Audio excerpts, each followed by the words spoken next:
Greetings to everyone. Welcome to my lecture presentation in Technology and Society with Application to Agriculture. My name is Michael Victor Gonzalez from West Visayas State University College of Agriculture and Forestry. So please join me in my lecture presentation.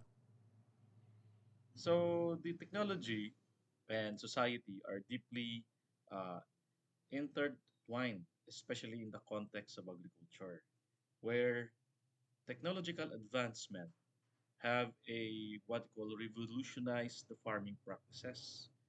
It increased the productivity and contribute to our food security.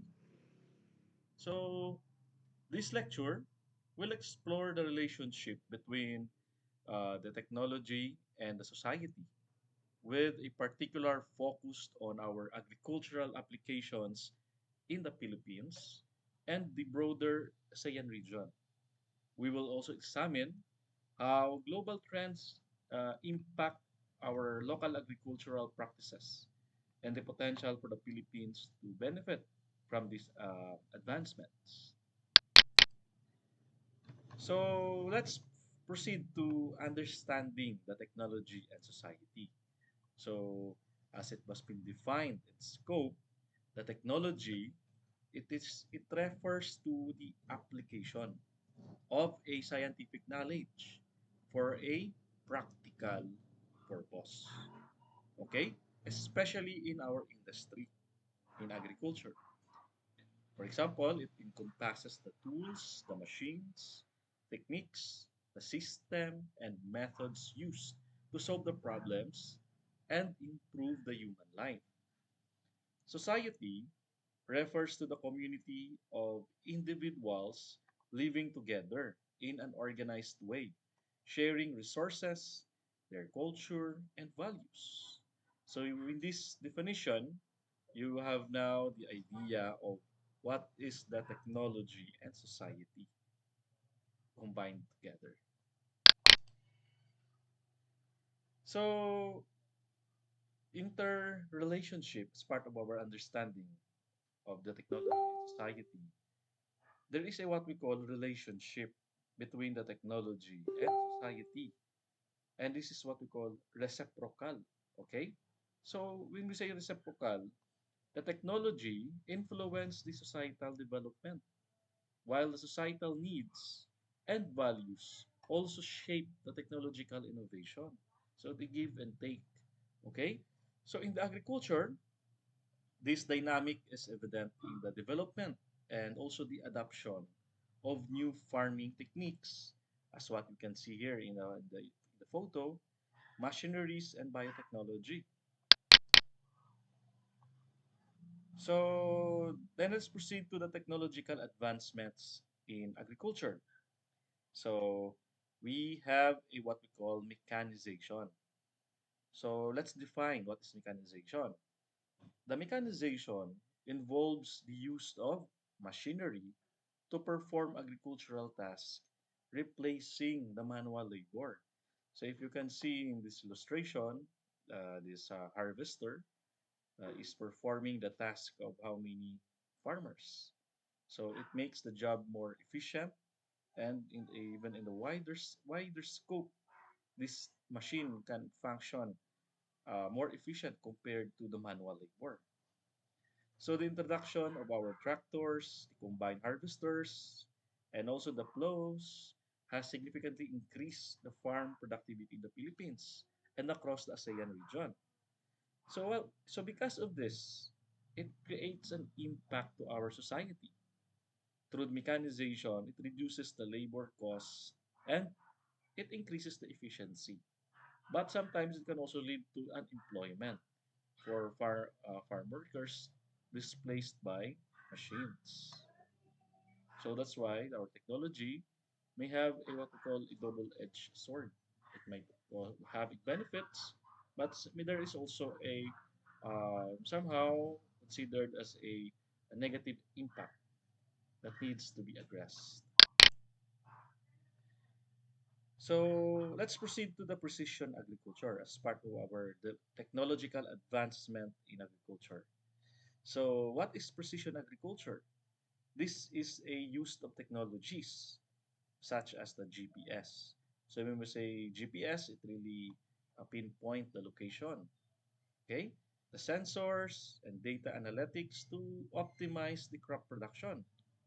So in Thailand, their farmers uses drones and also satellite imagery to monitor crop health. So they have already this technology that they can be able to locate where in their farm has a need of immediate assessment. So this approach can be applied in the Philippines to enhance the rice and corn production. So what is the impact on society? The precision agriculture can lead to more sustainable farming practices, a higher yields, and also a better resource management. However, it requires a significant investment and technical skills. Okay, so let's proceed to the biotechnology. So in biotechnology, it involves using a what we call living organisms or systems to develop a agricultural product such as a genetically modified crops that are resistant to pests and diseases. Our example here is the adoption of the BT corn in the Philippines, which increased the yields and reduced the need of chemical pesticides. And in some practices, they also reduce the mechanization or using of a labor of plowing of their land. So they can use this BT corn and in a more productive manner. But there is also an impact. And the impact on society by using this biotechnology, it increases the yield, and that resulted to improve food security. And also, because they reduce the plowing, it reduced the environmental impact. But it also raised ethical concerns and requires a careful regulations because GMOs have a negative impact based on some studies that needs to be uh, studied further. Okay, so the technological advancements in agriculture is the information and communication technology in agriculture.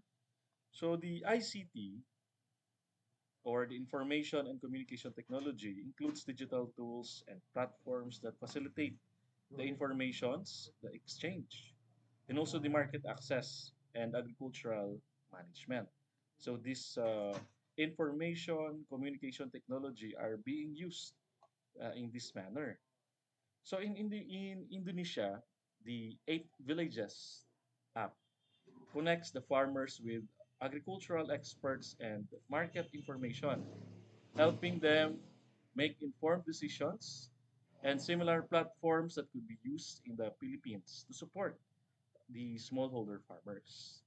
So the impact on society, the information and communication technology, where can be empower the farmers by providing them with knowledge and also the market access. However, the digital literacy infrastructure are necessary for effective use. Okay, so another one is that uh, technological challenges and opportunities in the Philippines. So first, let's take a look on our challenges. Number one here is the infrastructure. The limited access to modern technology such as the irrigation system, storage facilities, and the transport infrastructure pose a challenge. The cost and accessibility.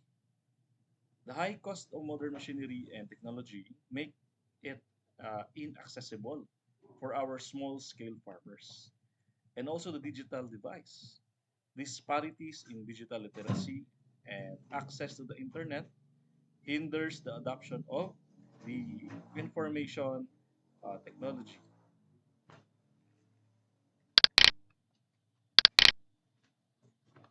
Okay, so let's take a look on the opportunities that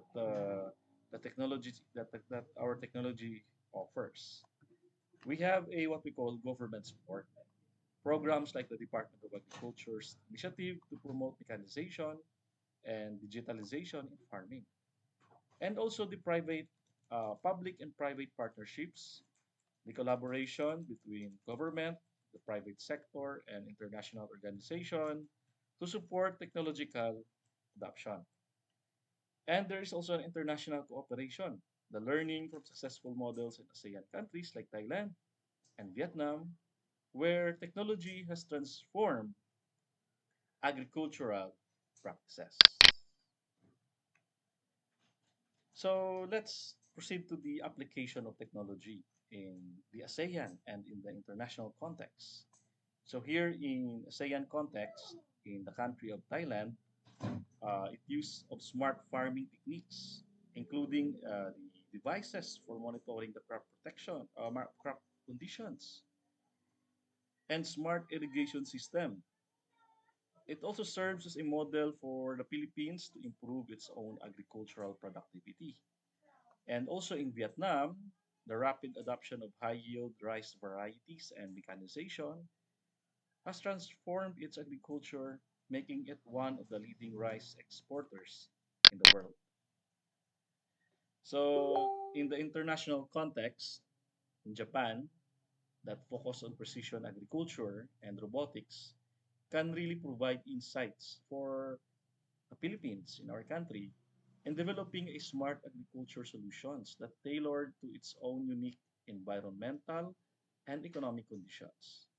So in the United States, the US has made significant uh, strides in biotechnology and digital agriculture, which could serve as a model for the Philippines to adopt in advanced agricultural technologies responsibly.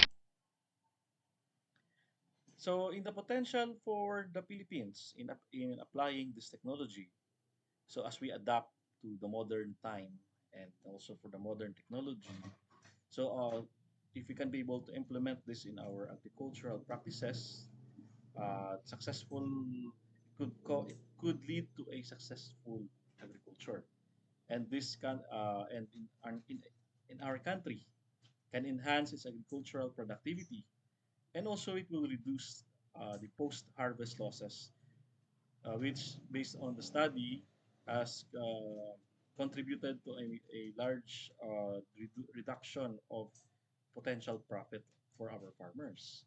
And this will improve food security by applying this technology.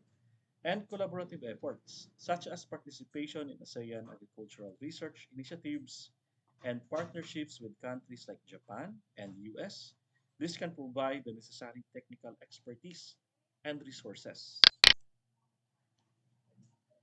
So let's take a look on a case study, a rice production in the Philippines. So few months ago, we seen this go viral. The world's top rice importers in 2024. And guess what country is in the number one spot? It's the Philippines. So the problem here is that the Philippines is the world's largest importers of rice, despite having a predominantly agricultural economy. The question is why? What happened to our agricultural sector? So the technological intervention is that we should adapt to a mechanization to use of modern tractors and harvesters to increase the efficiency, and also precision farming, implementation of soil sensors and drones for real-time monitoring of rice fields. So the ICT solution, we can use mobile apps to provide our farmers with weather forecasts, pest alerts, and also market price so that they can be able to be aware on the market condition and the impact of this. By using this technology, we can increase the yield of our production, reduce the production cost, and also to improve the overall quality of our rice and making the Philippines a more self-sufficient as much as possible. So the social and ethical consideration, the use of the GMOs raises concern about our food safety and environmental impact. Mechanization can lead to job displacement for unskilled laborers, and the social impact will cause a digital divide, may include the marginalized communities from benefiting from the technological advancement. And there is a need for policies that ensure equitable access for technology. So for our conclusion is that the integration of technology in our agriculture will offers a significant potential for improving the productivity, sustainability, and also the food security in the Philippines and the broader Asian region. However, a careful consideration of social, ethical, and economic factors is essential to ensure that the technological advancements will benefit all the members of the society, not only for those who are near to um, the resources. Okay, so that is for our conclusion. And